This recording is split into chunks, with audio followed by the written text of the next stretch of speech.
วิธีการลบแอปเนาะสำหรับรุ่น CD เก่าๆหรือว่ารุ่น CD Sound เนาะก็คล้ายๆกันเลย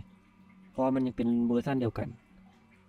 วิธีการลบแอปที่เราบ่ต้องการใช้ออกจากเครื่องเนาะ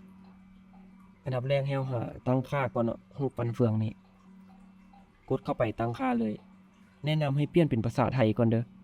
เพราะว่ามันจะอ่านง่ายก่อนเราเลื่อนลงมาตัวนี้เนาะเป็นรูปอันนี้มันจะมีเขียนแต่ว่าการจัดการแอปพลิเคชันตัวนี้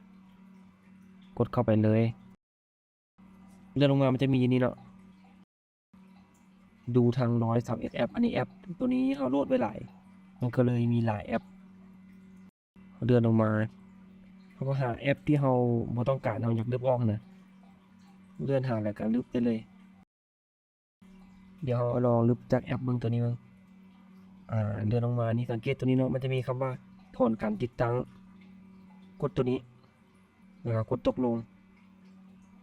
อันนี้คือมันกำลังลบออกตัวนี้ออกเลยเนาะนี่คือแอปที่เราลบไปมันก็จะหายไปละ